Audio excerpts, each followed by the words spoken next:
मैं शत्रुघ्न कुमार आप सभी लोगों का अपने YouTube चैनल कुमार क्लासेस में स्वागत करता हूं।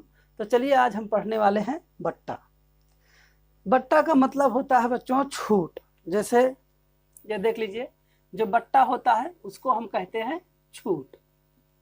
जब आप कोई सामान खरीदने जाते हैं दुकान पर, तो दुकानदार आपसे कहता है कि यदि आप टीवी खरीदेंगे तो आपको 10% का छूट मिलेगा, यदि आप फ्रिज खरीदते हैं तो आपको 20% का छूट मिलेगा। तो बहुत से लोग सोचते हैं कि ये छूट क्या होती है। तो बच्चों, जो छूट होता है उसी को कहा जाता है बट्टा। जैसे मान लीजिए कि आप कोई टीवी खरीदने गए, ये देख लीजिए कि आप गए हैं टीवी खरीदने और टीवी का मूल्य है 1000 रुपया। टीवी का जो मूल्य है 1000 है और टीवी के ऊपर आपको जो छूट दी गई है, छूट प्रतिशत, वो है 10%। अब देख लीजिए 1000 की टीवी है और उस टीवी के ऊपर आपको 10% की छूट है, यानी कि 10% का बट्टा दिया जा रहा है। ये देख लीजिए 10% का बट्टा है। तब आपको कितना रुपया देना होगा दुकानदार को? आप ये सोच रहे होंगे कि छूट का मतलब क्या होता है। तो छूट का मतलब होता है 10% कम, यानी कि जो टीवी का मूल्य 1000 है, 1000 का 10% जो होगा उसको निकाल देंगे, जो शेष बचेगा वही टीवी का मूल्य होता है। तो जैसे मान लीजिए अब हम निकालेंगे पहले 1000 का 10%, तो 1000 पहले लिख दीजिएगा, 1000 गुणे 10 परसेंट है तो परसेंट लगा दीजिए, इतना हो गया, यानी कि 1000 का 10% निकाल रहे हैं। अब क्या करेंगे, ऐसे 1000 लिखिए, फिर गुणा लगाइए, 10% है तो 10 लगा दीजिए। अब यहाँ देखिए प्रतिशत है, तो प्रतिशत होगा तो बट्टे में हो जाएगा आपका 100। 1 0 से 1 0 और 1 0 से 1 0 काट दीजिए तो आ गया आपको 100 रुपया। तो ये देख लीजिए जो आपकी छूट है वो छूट मिलेगी आपको 100 रुपए की, यानी कि 1000 की जो टीवी है उसमें से आप 100 रुपया और निकाल दीजिए तो कितना रुपया बचेगा। देख लीजिए 1000 रुपया था, उसमें से हमको 100 रुपये की छूट मिल गई है। अब इसको घटाएंगे तो हमको मिल जाएगा 900 रुपया। तो हम टीवी का जो मूल्य होगा 900 रुपया देंगे, यानी कि टीवी का जो ओरिजिनल मूल्य है वो है आपका 900 रुपया 10% छूट के बाद। अब इसी में एक और एग्जांपल देख लीजिए। जैसे आपको कह दिया जाए, यहाँ देख लीजिए, कह दिया जाए कि 20,000 रुपए की आप एक फ्रिज खरीद के लाए हैं। ये हो गया फ्रिज, और फ्रिज पर जो बट्टा है आपका, यानी कि छूट जो दी गई है, छूट प्रतिशत, वो है 30%। तब आप फ्रिज के लिए दुकानदार को कितना रुपया देंगे? आप खुद निकालिए और बताइए जल्दी से कमेंट बॉक्स में। तो चलिए भाई, जितने लोग नहीं निकाल सकते हैं हम उनके लिए यहाँ पर निकाल रहे हैं, और जो बच्चे पहले वाले प्रश्न को समझ गए हैं वो निश्चित ही पहला वाला प्रश्न की तरह इसको हल करेंगे और हमको बताएंगे कि कितना छूट है उसका। तो चलिए हम निकाल देते हैं भैया छूट। तो छूट कितने परसेंट की मिल रही है? 30% की। तो हम लिख देंगे 30/100। परसेंट हटाने के लिए आपको बट्टे में 100 लिखना है। ये 30% किस पर छूट है? तो 30% आपका ये फ्रिज का जो रेट है इस पर छूट दी गई है। तो यहाँ लिख देंगे हम फ्रिज का रेट। अब 1 0 से 1 0 और यहाँ भी 0 कट गया, कितना बचा भैया? यहाँ 3 बचा है, यहाँ पर 2000 बचा है, तो गुणा कर दीजिए, तो 3 दूनी में 6000। तो जो आपकी छूट है वो है 6000 रुपया। ये देख लीजिए, ये हो गई छूट। अब जो फ्रिज का रेट था 20,000, अब उसमें से 6000 आपको छूट दिया गया है, तो ओरिजिनल रेट कितना हुआ? तो 20,000 में से हम 6000 को घटाएंगे तो हमको मिल जाएगा ओरिजिनल रेट, यानी कि 14,000 रुपया। तो आपको फ्रिज के लिए 14,000 रुपया देना होगा। ये तो हो गया भैया लॉन्ग कट विधि। अब हम देख लेते हैं एक शॉर्टकट विधि, जिससे आप एक ही बार में डायरेक्ट उत्तर प्राप्त करेंगे। बेसिक से बता रहा हूं जिससे आपको कहीं दिक्कत ना आ जाए। अब हम देखेंगे एकदम शॉर्टकट, जो कि शॉर्ट तरीका है, उसको भी देख लेते हैं यहाँ पे। तो चलिए भाई, अब एक नया प्रश्न देखेंगे, तीसरा टाइप। अब मान लीजिए कि आप एक बाइक खरीदने गए हैं और बाइक की कीमत है 50,000 रुपीज, यानी कि 50,000 रुपया। जो बाइक है उसकी कीमत है 50,000 रुपया, और इस बाइक के ऊपर आपको 20% की छूट मिल रही है। तो देख लीजिए जो आपका डिस्काउंट है भैया, डिस्काउंट कितने रुपए का है? तो डिस्काउंट दिया है आपको 20% का। तो आप क्या बताएंगे इसमें? आपको बताना है कि टोटल जो बाइक का 20% घटाने के बाद कितना रुपया बचेगा, यही बताना है कि बाइक में जो 20% की छूट दी गई है, छूट को निकाल दें तो हम कितना रुपया उस दुकानदार को दें कि बाइक हमको मिल जाए। तो चलिए देखते हैं कि भाई दुकानदार को कितना रुपया देना होगा। हमने कहा था शॉर्टकट तरीका, तो भैया शॉर्टकट तरीका से इसको हल करेंगे। तो पहले क्या करना है कि डिस्काउंट कितने परसेंट का मिला है, देख लीजिए 20% का मिला है। तो टोटल परसेंट कितना होता है, आप सभी लोग जानते हैं 100% होता है। टोटल परसेंट जो होगा वो 100% होगा। अब इसे 100% में से आपको 20% निकाल देना है, क्योंकि ये तो छूट मिली हमको। तो छूट परसेंट को हम निकाल दिए हैं, तो कितना परसेंट बचा आपका, 80%। यानी कि अब आपको 50,000 का केवल 80% देना होगा। तो चलिए हम 50,000 का 80% डायरेक्ट निकाल करके आंसर प्राप्त कर लेते हैं भाई। ये देख लीजिए, परसेंट हटाए हैं बटे में 100, गुणा कर दीजिए काट करके। पहले 0 से 0 काटेंगे, फिर उसके बाद जो बचेगा उसका गुणा कर देंगे। ये बच गया है 8 पंचे 40 और 3 0 है तो 3 0 और लगा देंगे। तो देख लीजिए भाई डायरेक्ट आ गया है 40,000 रुपया आपको बाइक के लिए देना होगा। तो जो बाइक है आपकी, उसकी जो प्राइस होगी वो होगी 40,000 रुपीज़। ये है 40,000 रुपीज़, इतना रुपया आपको देना होगा। डिस्काउंट के बाद ये रेट है आपका। तो इस तरह से आप देख रहे हैं कि जब एक ही छूट दी जाए तब हम इस तरह से लगाएंगे। अब मान लीजिए आपको 2 छूट दे दिया गया है। जो पहली वाली छूट होगी वो 10% हो गई और सेकंड वाली जो छूट होगी वो 20% हो गई। तब आप सोचेंगे ऐसे प्रश्नों को कैसे हल किया जाएगा। तो चलिए भाई अब हम इन प्रश्नों को भी देख लेते हैं और समझते हैं कि ऐसे प्रश्न आ जाए पेपर में तो हम उसको कैसे बनाएंगे। चलिए भाई अब आपके सामने आ चुका है टाइप नंबर सेकंड, यानी कि दूसरा टाइप देख लेते हैं, जिसमें दिया गया है कि 20% तथा 30% के समतुल्य अकेला बट्टा बताइए।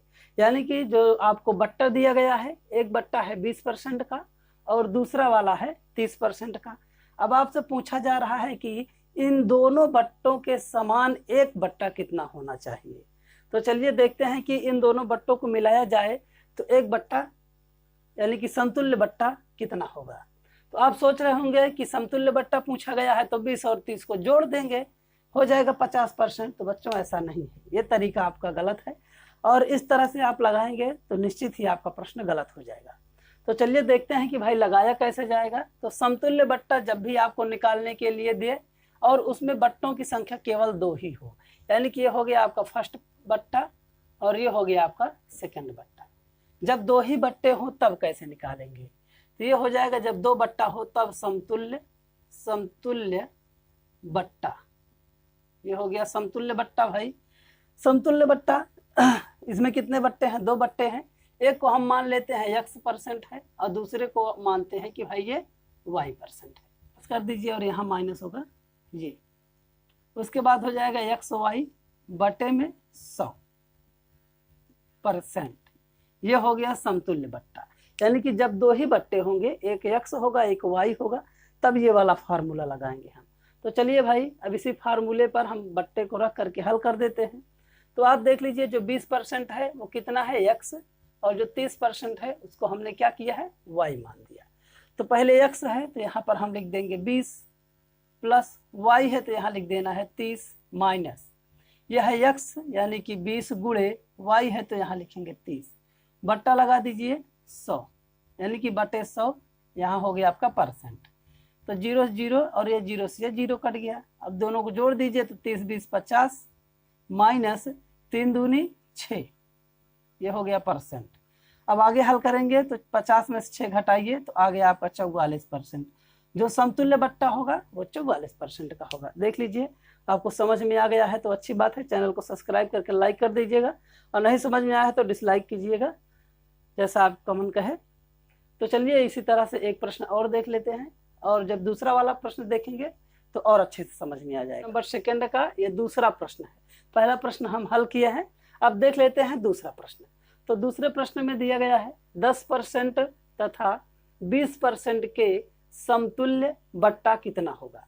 इसमें जो बट्टा दिया गया है ये 2 बट्टा है, एक तो है 10% का और दूसरा है 20% का। इन दोनों बट्टों के जो समतुल्य बट्टा होगा वही आपसे पूछा गया है कि समतुल्य बट्टा कितना होगा। यहाँ देखिए ऑप्शन भी दिया गया है, एक है 30%, एक है 35% और एक है 28%, और जो आपका लास्ट वाला है ये है 32%। तो भैया 10% और 20% के समतुल्य बट्टा कितना होगा, तो चलिए इसको हल करेंगे। तो हमने क्या बताया था, जब आपको केवल 2 बट्टा दिया जाए यानी कि x और y, तो पहले इन दोनों को जोड़ना है, यानी कि x पहले लिख देना है प्लस करके y लिखना है, माइनस XY बटे 100। यही है आपका समतुल्य बट्टा। देख लीजिए, इसे कहते हैं समतुल्य बट्टा का सूत्र।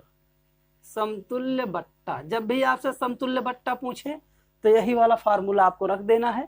तो जैसे ये x है, x का मतलब ये पहला वाला, और y का मतलब ये हो गया आपका दूसरा वाला। तो पहले x है तो हमको 10% लिखना है, प्लस ये y है तो यहाँ पर हमको 20 लिख देना है। परसेंट नहीं लिखना, यहाँ पीछे लगा दिए हैं दोनों का मिला करके, तो परसेंट नहीं लिखना आपको। माइनस x है तो यहाँ भी 10 लिखेंगे। देख लीजिए y लिखा है तो गुणा लगा करके आप यहाँ पर अब लिखेंगे 20%। बट्टा लगाइएगा, ये हो गया आपका 100 बट्टा, यानी कि बट्टा नहीं है बट्टा, ये हो गया आपका परसेंट। 10 और 20 जोड़िएगा तो कितना होगा, 10 और 20 जोड़ने पर आपको 30 मिल जाएगा, माइनस 1 0 से 1 0 और इस लास्ट वाले से ये कट गया भाई, 2 1 नम 2 मिल गया आपको, ये हो गया परसेंट। घटा दीजिए तो आएगा आपका 28%। तो देख लीजिए इसमें 28% कहाँ है भाई, ये है 28%, तीसरा नंबर ये सही होगा। ये आपका SSC GD 2018 में पूछा गया प्रश्न था, 2018 में ये प्रश्न पूछा गया। बच्चों हम देखते हैं टाइप नंबर तीसरा। तो यहाँ देख लीजिए टाइप नंबर तीसरे में है कि 1000 रुपए के साड़ी पर 10% तथा 20% का बट्टा देने के बाद साड़ी का मूल्य बताइए। तो यहाँ जो 1000 की साड़ी है ना, इस पे 2 बट्टा दिया है, एक तो 10% का दिया है और दूसरा दिया है 20% का। दोनों बट्टे देने के बाद जो साड़ी का मूल्य बचता है वही पूछ रहा है। तो चलिए भाई देखते हैं कि 1000 रुपए की साड़ी पर 10% और 20% का जब छूट दिया जाए यानी कि बट्टा दिया जाए, तब उसके बाद मूल्य कितना बचेगा। तो बट्टा के बाद मूल्य ऐसे डायरेक्ट लिख दीजिए, बट्टा के बाद मूल्य। आप शॉर्टकट लगा रहे हैं तो इसको भी मत लिखिएगा, इसको भी लिखने में आपका टाइम जाएगा, तो आप डायरेक्ट प्रश्न हल कीजिए। तो यहाँ हम टाइम नहीं बचा रहे हैं, यहाँ पर मैं आपको समझा रहा हूँ इसलिए यहाँ पूरा लिख रहा हूँ। तो बट्टा के बाद मूल्य बराबर, अब देखिए कितना रुपया है भैया, मूल्य 1000 है तो यहाँ लिख देंगे 1000, गुणा लगा दीजिए। अब कितना परसेंट का छूट दिया है, 10% का छूट दिया है, टोटल परसेंट कितना होता है, तो आप बोलेंगे 100% होता है। क्या भैया 100% के ऊपर भी कोई परसेंट होगा, 200% कोई छूट देगा, नहीं देगा, अधिकतम छूट देगा 100% तक, है ना। अब देखिए 100% नहीं दिया है, उसने कितना दिया है 10% का, 10% का छूट दिया है, तो 100 में से 10% निकाल दीजिए तो कितना बचेगा, 90% बच गया। यानी कि जो पूरा छूट है यानी 100% की छूट है उसमें से 10% घटा दीजिए, क्योंकि 10% छूट दे रहा है। होता तो 100% है लेकिन 10% दिया है, तो कितना नहीं दिया है, 90% नहीं दिया है। बट्टा में 100 लगा दीजिए, परसेंट है तो परसेंट हटाएंगे, गुणा लगाइए। अब भैया यहाँ है 20%, इसको भी 100 में से घटा देना है, क्योंकि कुल परसेंट होता है 100, 100 में से 20 ही दिया है, 80 नहीं दिया है। तो 80 नहीं दिया है तो 80 का रेट लेगा, यानी कि बट्टे 100, 80 बटे 100। अब 0 से 0 काट ही दिए हैं 2, और ये 2 0 यहाँ काट देगा, तो कितना बचेगा 10 और 9 8 72।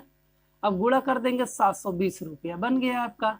यानी कि 10% और 20% का बट्टा देने के बाद भी आपको 720 रुपया देना होगा। तो चलिए भैया, अब तो ये हो गया कि जब शुरू में रेट दिया है। अभी देख लीजिए टाइप नंबर 4 में जब आपको ये वाला रेट दे दिया जाए, रूट कह रहे थे, रेट जब दे दिया लास्ट वाला, यानी कि बट्टा के बाद का रेट देगा और बट्टा के पहले वाला रेट पूछ ले, तब आप कैसे लगाएंगे। तो चलिए उस प्रश्न को भी हम देख लेते हैं। आ चुका है टाइप नंबर 4, तो चलिए देखते हैं ये टाइप नंबर 4 भाई। तो यहाँ पर जो है 3 लिखा है, इसको मैं 4 कर देता हूँ पहले। ये हो गया टाइप नंबर 4। तो टाइप नंबर 4 पहले पढ़ लीजिए कि समस्या क्या दी गई है। तो पढ़ते हैं भाई समस्या। तो दिया है एक दुकानदार किसी वस्तु पर 10% तथा 20% का क्रमिक बट्टा देता है। यदि उसने वस्तु को 108 रुपए में बेचता है तो उसका अंकित मूल्य बताइए। तो बच्चों एक दुकानदार है, वो कोई सामान बेच रहा था, तो उसने ग्राहक को बताया कि मैं आपको 2 क्रमिक बट्टे दूंगा, एक तो 10% का और दूसरा 20% का। इन दोनों बट्टों के बाद दुकानदार ने कितना रुपया लिया है? 108 रुपया। 2 क्रमिक बट्टा देने के बाद दुकानदार ने ग्राहक से 108 रुपया लिया है। तो आपसे पूछा जा रहा है कि उसका अंकित मूल्य बताइए। आप सोचेंगे ये अंकित मूल्य क्या है? तो सबसे पहले हम समझते हैं कि अंकित मूल्य क्या है। तो जैसे आप देखते होंगे कि कोई भी वस्तु आप खरीदने जाएं, चाहे कोई बिस्किट खरीद रहे हो, चाहे कोई बड़ा सामान खरीदें, उस पर एक रेट लिखा होता है, यानी कि प्रिंट रेट होता है। जैसे आप देख लीजिए, ये प्राइस लिखा होता है, उसमें प्राइस PRICE। ऐसे प्राइस करके किसी में 100 रुपया लिखा होगा, किसी में 90 रुपीज़ होगा, किसी में 100 रुपीज़ होगा, किसी में 1000 रुपीज़ होगा। इस तरह से प्राइस लिखा होता है। तो वही प्राइस ही आपका अंकित मूल्य है, जो उसके ऊपर छपा रहता है ना, जिसको आप देखते हैं कि उसका रेट कितना है भाई, प्रिंट रेट कितना है, तो प्रिंट रेट को ही हम अंकित मूल्य कहते हैं। तो अंकित मूल्य आपको समझ गया होगा। समझ में आ गया है तो अच्छी बात है भाई। नहीं समझ में आया है तो कोई सामान खरीदिए और उसके पीछे देखिए कहाँ पर उसका प्रिंट रेट लिखा है। आप पा जाएंगे प्रिंट रेट तो समझ जाइए कि यही इसका अंकित मूल्य है। तो चलिए हम प्रश्न में आते हैं। तो प्रश्न में है कि अंकित मूल्य बताइए। तो भैया दुकानदार जो है, जो सामान बेच रहा है, ये नहीं बता रहा है कि उस पर कितना छापा हुआ है, यानी कि उसका अंकित मूल्य कितना है। तो अंकित मूल्य हमको नहीं पता है तो हम लिख देंगे भैया अंकित मूल्य नहीं पता है, यानी कि यक्स मान लिए। अंकित मूल्य नहीं पता है तो यक्स मान लिए। अब इसी यक्स पर 10% की छूट दिया है, यानी कि 90% का रेट ले रहा है। इसका 10% छूट दे दिया तो 90% का ले रहा है, यानी कि 100% जो होता है वो पूरा 100 होता है। मैंने आपको बताया है कि जो परसेंट होता है वो पूरा 100 होता है। 100 में से 10% को छूट दिया है, 90% नहीं दिया, तो 90% का रेट वो लेगा। तो 90/100 लिख दीजिए, क्योंकि यहाँ परसेंट है तो हम परसेंट हटाए हैं, बटे में 100 लिखिए, गुणा लगाइए। अब देखिए भैया दूसरा वाला छूट कितना है, तो दूसरा वाला छूट है 20% का। तो अब आप क्या करेंगे कि 100 में से 20 घटाइए, क्योंकि 20% का छूट दे रहा है, 80% का रेट ले रहा है। तो यहाँ लिख देंगे 80% है तो बटा 100 लगाइए। इन दोनों के बाद कितना रुपया लिया है? 108 रुपया, तो बराबर 108, यानी कि दोनों छूट देने के बाद वो 108 लिया है। तो दोनों छूट निकाल दिए, बराबर 108 हो गया। अब काट दीजिए दोनों जीरो को, ये हो गया यक्स गुणे ऊपर 9 8 72 और नीचे बच जाएगा 100 बराबर में 108, ये हो गया।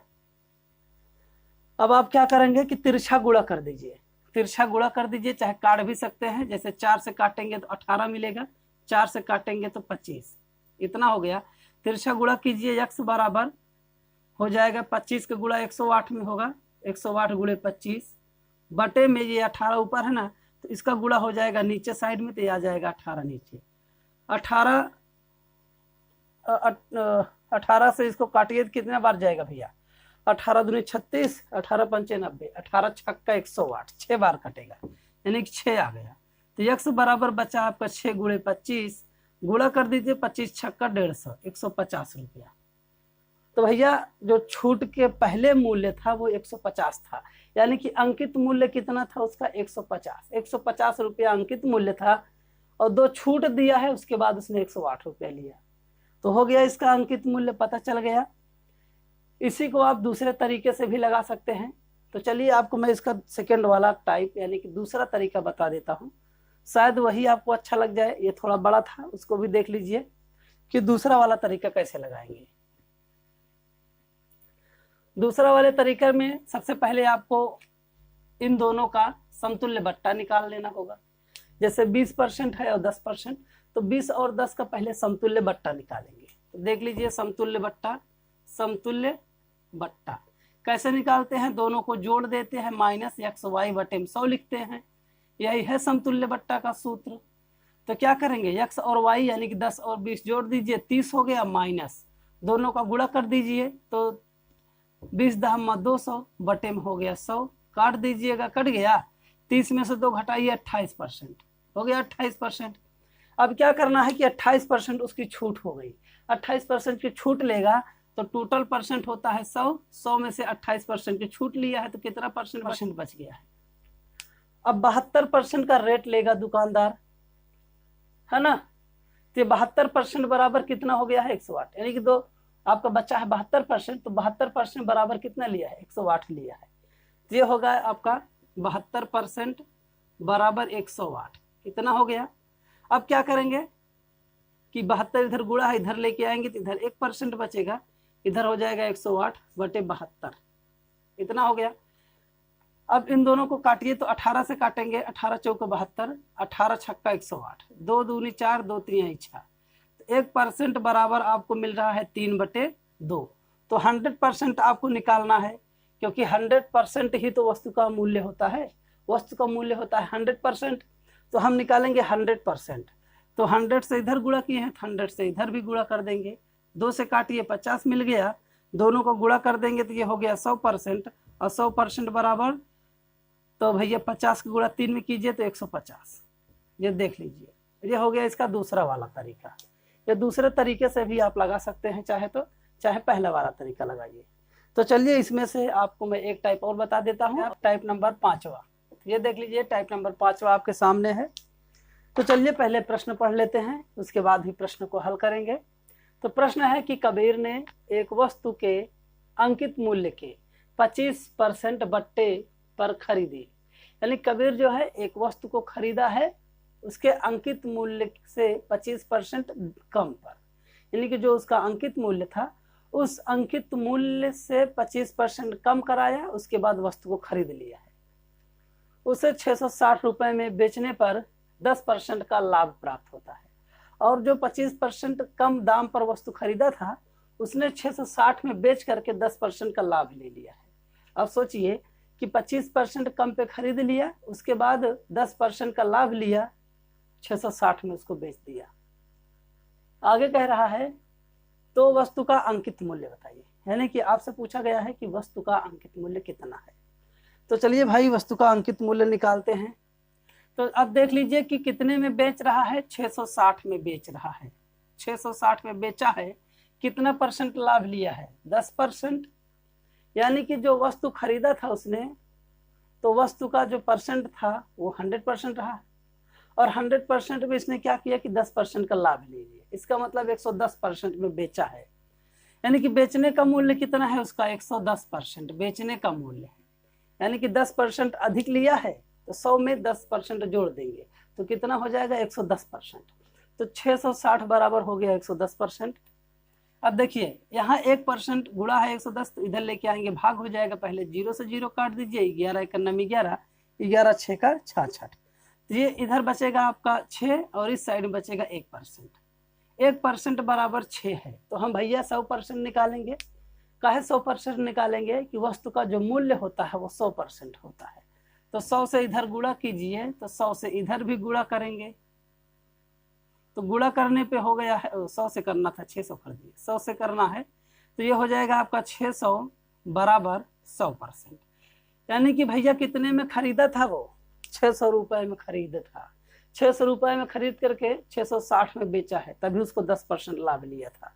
अब देख लीजिए 600 रुपए में खरीदा है 25% के डिस्काउंट पर, यानी कि जो 25% डिस्काउंट के बाद ये रेट है, 25% का डिस्काउंट दिया गया तब उसको 600 में मिला है।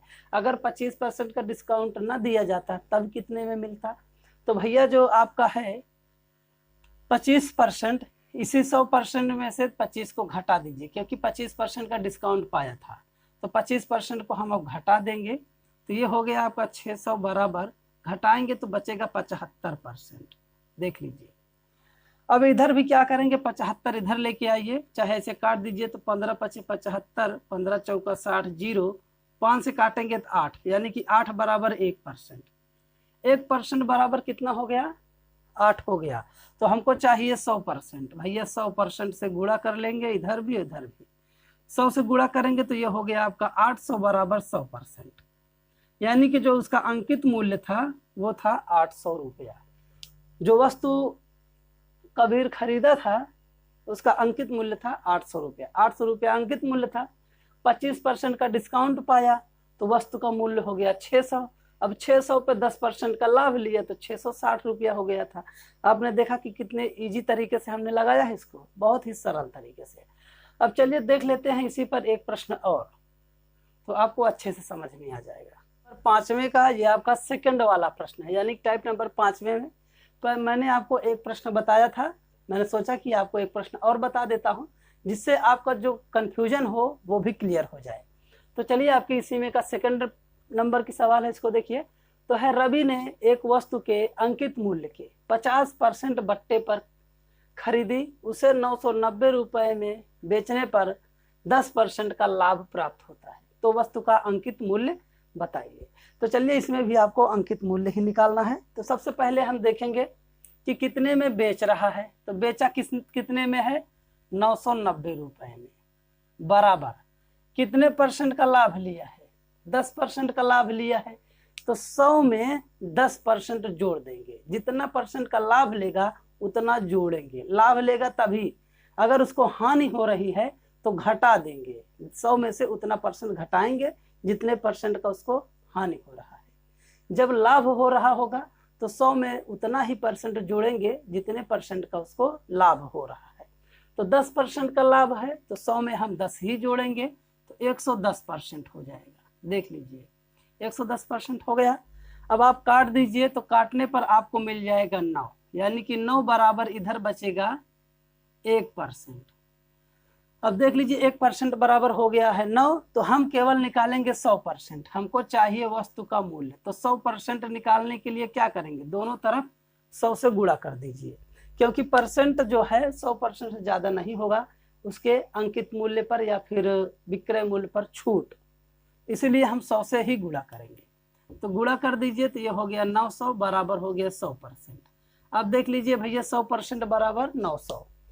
अब दूसरा पॉइंट लगाना है हमको, जितने परसेंट का बट्टा दिया है, बट्टा कितने परसेंट का है, तो 50% का बट्टा है, तो यही 50% इसमें से घटाएंगे। तो देख लीजिए हम क्या कर रहे हैं, जितने परसेंट हमको बट्टा मिला है, बट्टा का मतलब होता है छूट, तो हम 100 में से 50% घटा देंगे क्योंकि हमको 50% का बट्टा मिला है।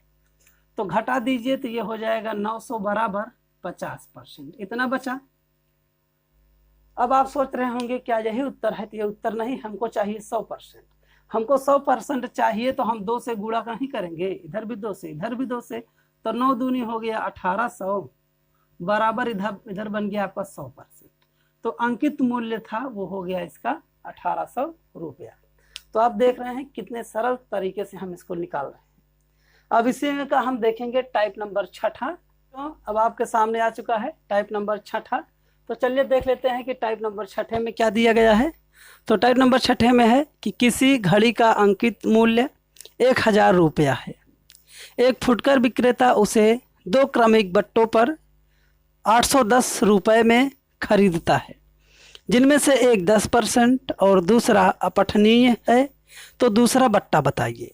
तो यहाँ पर देख लीजिए कि एक घड़ी है, उस घड़ी का अंकित मूल्य 1000 रुपया है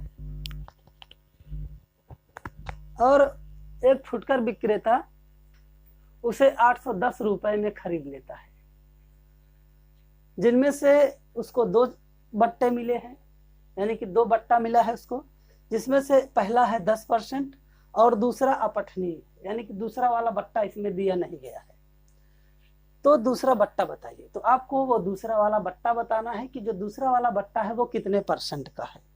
तो चलिए भाई हमसे दूसरा बट्टा पूछा गया है तो हम काम पर लग जाएं और काम पर लग जाएं, अपना काम करना शुरू कर दें। तो पहले क्या है भैया, कितने रुपए की घड़ी है, पहले अंकित मूल्य देखते हैं। तो अंकित मूल्य है 1000, तो भैया 1000 लिख देंगे अंकित मूल्य, गुणा लगा दीजिए।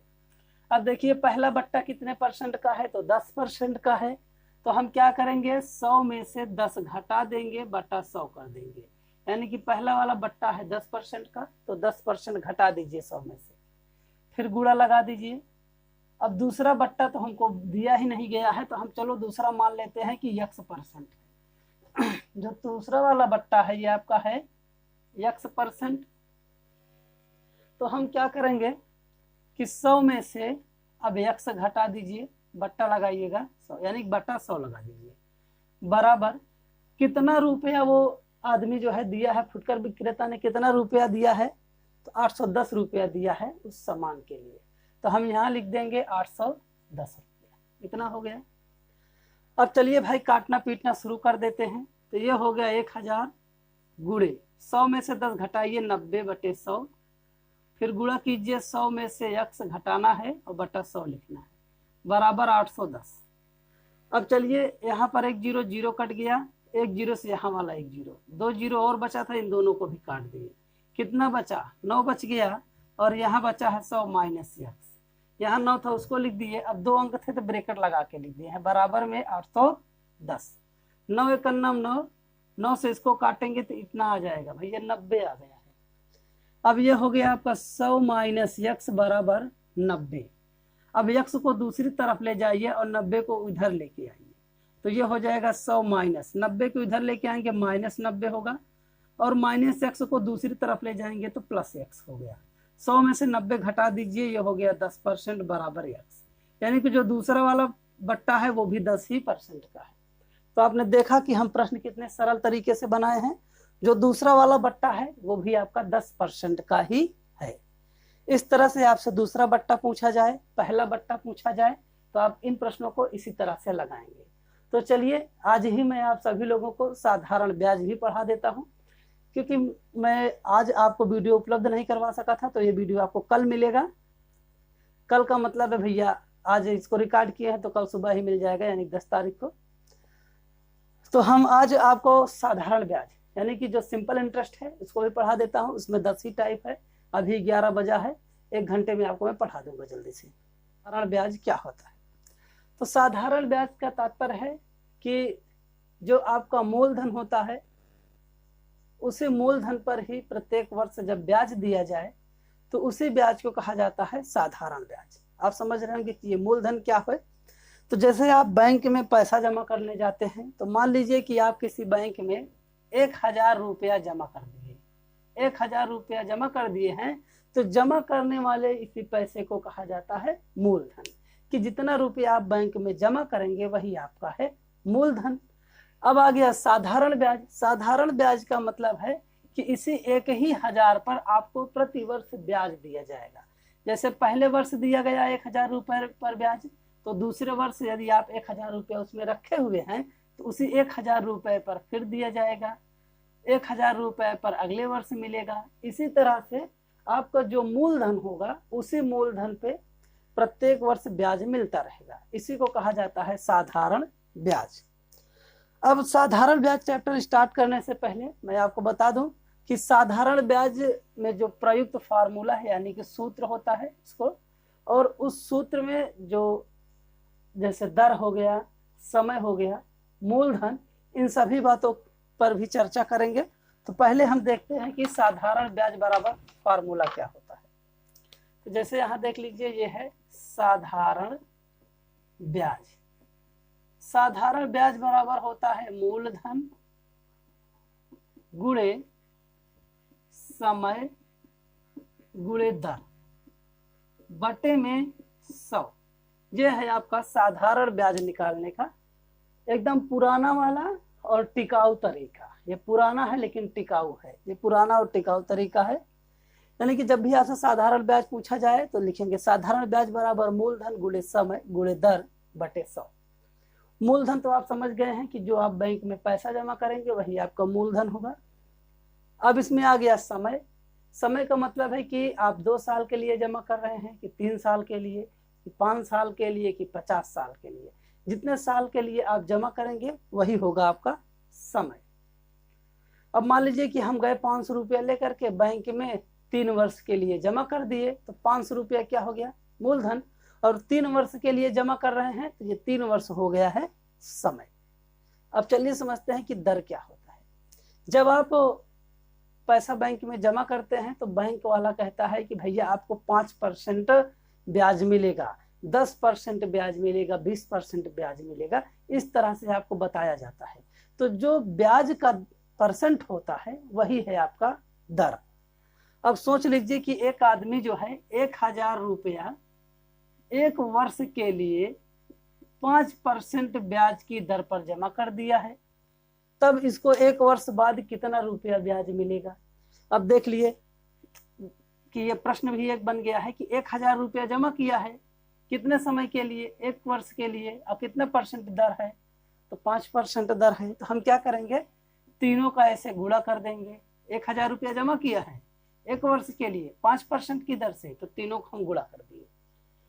अब देखिए यहाँ है परसेंट, तो परसेंट हटाने के लिए क्या करना पड़ेगा भाई, बटे में 100 लिखना होगा, तो बटे में 100 भी लिख दिए। अब 0 0 काट दीजिए तो कितना आया, यहाँ पर 10 बच गया और यहाँ पर 1, यहाँ पर 5, गुणा कर दीजिए तो ये हो गया 50 रुपया। तो आपका जो साधारण ब्याज निकल आया है, देख लीजिए कि साधारण ब्याज कितना रुपया मिलेगा, तो साधारण ब्याज मिलेगा भैया 50 रुपया, यानी कि 1000 जमा करेंगे 1 वर्ष के लिए, और यदि दर 5% है तो हमको 50 रुपया मिलेगा। तो ये हो गया आपका साधारण ब्याज। अब इसी में एक पॉइंट आ जाता है कि मिश्र धन, यानी कि मिश्र धन बराबर क्या होता है। तो ये देख लीजिए मिश्र धन, मिश्र का मतलब है मिला जुला, धन का मतलब है पैसा, यानी कि जो मिला जुला पैसा होगा उसी को मिश्र धन कहेंगे। मिश्र माने मिला जुला, धन माने पैसा। तो मिला जुला पैसा कितना होगा, 1000 रुपया तो आप ही जमा किए थे और 50 रुपया आपको ब्याज मिल गया, दोनों को मिला दीजिए तो 1050 रुपया मिला जुला पैसा हो गया। 10,000 ही तो हो गया भैया, 1050 रुपया। तो जो मिश्र धन होता है वो मिश्र धन बराबर क्या होगा, मूलधन प्लस दर, यानी कि मूलधन और आपका जो ब्याज दर होगा उन दोनों को जोड़ेंगे, ब्याज दर नहीं सॉरी, ये साधारण ब्याज होगा जो, उसको जोड़ना है, यानी कि जो मूलधन होगा उसको जोड़ेंगे और जो हमारा साधारण ब्याज होगा उसको, इन दोनों को जब आप जोड़ देंगे तो आपका मिल जाएगा मिश्र धन। तो चलिए अब इस पर संबंधित जो अन्य सूत्र हैं उसको देखते हैं। ये तो हो गया आपका सिंपल सा था एक इंट्रोडक्शन में हमने इसको बताया है। अब हम पहले सूत्र सीखेंगे, उसके बाद प्रश्न सीखेंगे। तो चलिए, ये तो हो गया साधारण ब्याज बराबर। अब इसी में मान लीजिए कि आपसे पूछता है कि मूलधन बराबर क्या होगा, तो मूलधन पूछ लिया, तो मूलधन बराबर क्या होगा, साधारण ब्याज गुणे 100 बटा लगा दीजिए, यहाँ लिखेंगे समय गुणे दर, ये हो गया आपका मूलधन बराबर। तो मूलधन बराबर हो जाएगा साधारण ब्याज गुणे दर बटे, दर नहीं होगा यार, बार बार गलत कैसे बोल रहे हैं, मूलधन बराबर साधारण ब्याज गुणे 100 बटे में समय गुणे दर होगा, ये हो गया। अब जैसे मान लीजिए हमसे पूछ लेता है समय निकालने के लिए पूछेगा तो आप क्या करेंगे, आप समय को मूलधन के स्थान पर लिखिए और मूलधन को समय के स्थान पर। तो वही सिंपल सा है, साधारण ब्याज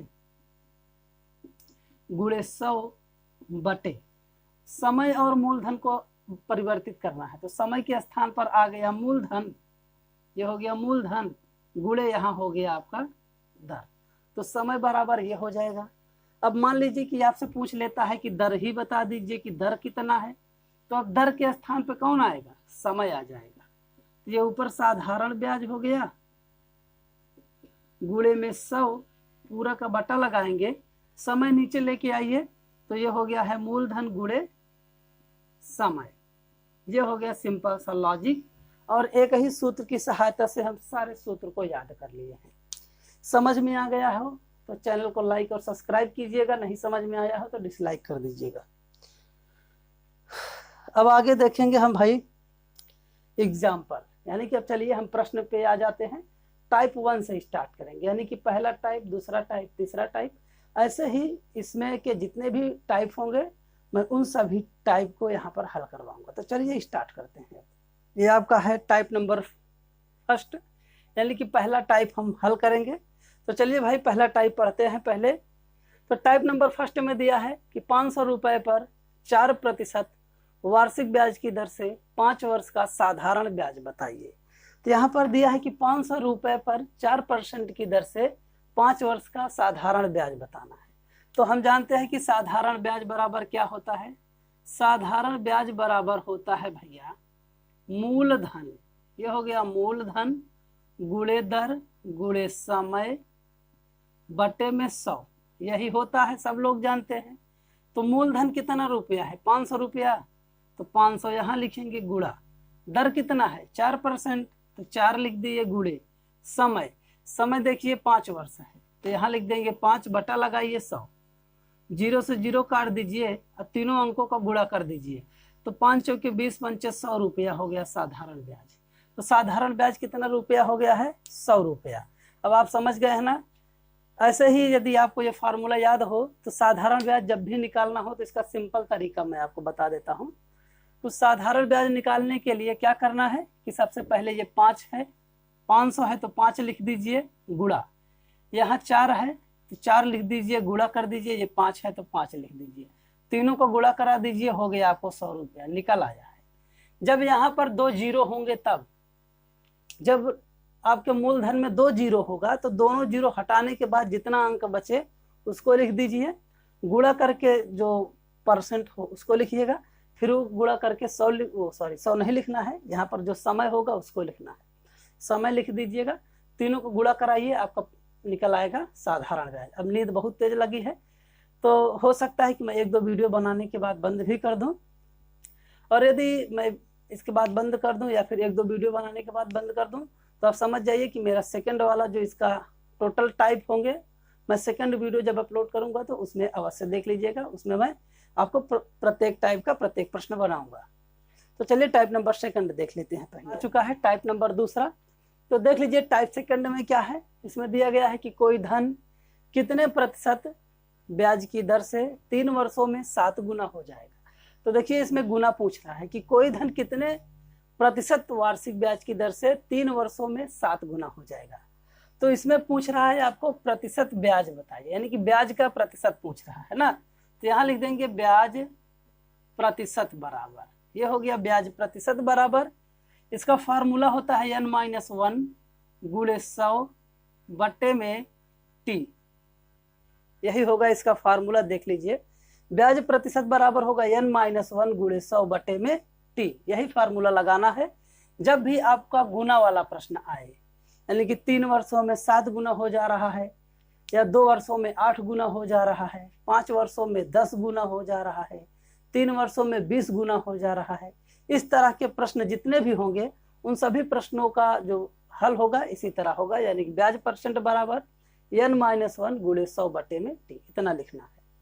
तो चलिए n पहले समझ लेते हैं क्या होता है। n आपका होता है गुना, जिसके साथ में गुना होगा वही n होगा, जितना गुना कहेगा समझ जाइए वही n है। जैसे 10 गुना कह रहा है तो 10 n है, 20 गुना कह रहा है तो 20 n है, 5 गुना कह रहा है तो 5 n है। तो यहाँ पर देख लीजिए 7 गुना कहे हैं तो n क्या है आपका 7 है, तो n के स्थान पर आप लिखेंगे 7 माइनस 1 कर दीजिए, गुणा लगाइएगा 100 बटा ये t का मतलब यही समय कितने वर्ष में पूछ रहा है तो 3 लिख दीजिए। अब देखिए 7 में से 1 घटाएंगे तो 6 मिलेगा गुणे 100 बटे में कितना मिल गया 3, 3 दूनी 6 और गुणा कर दीजिए तो 2 का गुणा 100 में तो 200% दर होगी, तो ब्याज की दर है वो 200% होगी। तो देख लीजिए भैया 200% ब्याज की दर से ही कोई धन 3 वर्ष में अपने का 7 गुना हो जाएगा। इसी में अब आपसे पूछा जा सकता है, चलिए दूसरा वाला टाइप बताएंगे, इसमें बनाने में थोड़ा गलत हो सकता है इसलिए आपको टाइप नंबर तीसरे में बताएंगे। चलिए इसी को हम शॉर्ट फॉर्म देख लेते हैं कि कैसे आप जल्दी से लगाएंगे, इससे भी शॉर्ट कैसे लगाएंगे। इससे भी शॉर्ट करना होगा तो क्या करेंगे, जितना गुना होगा उसमें से 1 घटा देंगे, जितना गुना होगा उसमें से 1 घटा दीजिएगा। तो 7 गुना है तो इसमें से 1 घटा दीजिए तो कितना बचेगा 6 बच गया, 6 बच गया है, उसमें इसी समय से भाग कर दीजिए, गुणा कर दीजिएगा 100 से, काट दीजिए है भैया तो 2 आ गया, गुणा कर दीजिए 200, ये हो गया। इससे भी शॉर्ट का तरीका है यही आपका, लेकिन हमने क्या किया कि ये सभी जो स्टेप थे उसको हमने हटा दिया है, डायरेक्ट लगा दिया, तो ये उससे भी शॉर्टकट है। आप इस पे प्रैक्टिस करेंगे तब ये आपसे बनना शुरू हो जाएगा। तो चलिए अब इसमें देख लेते हैं टाइप नंबर तीसरा भी, नंबर तीसरा। तो चलिए टाइप नंबर तीसरा जल्दी से देख लेते हैं। दिया गया है कि कितने समय में कोई धन 5% वार्षिक ब्याज की दर से अपने का 3 गुना हो जाएगा। इसमें आपसे पूछ रहा है कितने समय में, आपसे समय पूछ रहा है। जब समय पूछेगा तब कैसे लगाएंगे इसको देख लीजिए। आपसे समय पूछ रहा है तो समय बराबर हो जाएगा आपका n-1 गुणे 100 बट्टे में r, ये होगा फार्मूला। जब भी आपसे समय पूछेगा तो आप लगाएंगे n-1 गुणे 100 बटे r, यहाँ पर r लिख देंगे। जब आपसे ब्याज पूछेगा तो यही ब्याज यहाँ लेके आना है और समय को नीचे लेके चले आना है। इसके पहले वाला ही सिंपल सा यही तरीका है जो इसमें बताए हैं, इसके पहले भी इसको हल करवाए थे। तो इसी पे लॉजिक होगा आपका। जब समय पूछेगा तो समय बराबर n-1 गुणे 100/r लिख दीजिएगा। तो n भैया क्या है, गुना, तो 3 गुना है तो 3 लिख दीजिए, -1 गुणे 100 बट्टे में r, दर कितना है 5%, तो 5 लिख दीजिए। तो 5 से काट दिए, हो गया 20। अब ये आएगा 3 में से 1 घटाइए 2 गुणे 20, गुणा कर दीजिए तो 20 दूनी 40, यानी कि 40 वर्षों में। ये हो गया आपका 40 वर्षों में। तो देख लीजिए कितना आसान तरीके से हमने हल किया है इसको। और इससे भी शॉर्टकट तरीका आप चाहते हैं तो डायरेक्ट क्या कीजिएगा कि गुना जितना है, गुना में से 1 घटा दीजिए। जितना भी गुना होगा उसमें से 1 घटा देना है आपको। तो 3 गुना है, 3 में से 1 घटाइए 2 आ गया, बटा लगाइएगा परसेंट नीचे, गुणे 100। अब काट दीजिए तो ये हो गया 20, अब 20 दूनी 40, 40 वर्ष ये भी आ गया। देख लीजिए ये आपका शॉर्टकट है। तो इससे भी शॉर्टकट ये है, आप इसका और लगा सकते हैं तो इसको लगाइए, इसको नहीं समझ में आता है तो इस तरह से लगाइए। इस तरह से जब आप 4-5 प्रश्न हल करेंगे तो निश्चित ही आप इस तरह से बनाना शुरू कर देंगे। बस आपको मेरे साथ लगे रहना है, मेरा साथ देना है। और यदि आप मेरा साथ देते हैं शुरू से लेकर अंत तक तो निश्चित ही मैं आपको सफलता दिलवाऊंगा। तो चलिए आज के लिए बस इतना ही। अगला वीडियो मेरा साधारण बैच पर आधारित टाइप नंबर 4 से लेकर के टाइप नंबर 10 तक होगा। तो चलिए तब तक के लिए नमस्कार। इंतजार कीजिए कि अगला वीडियो जल्द ही अपलोड करूँ।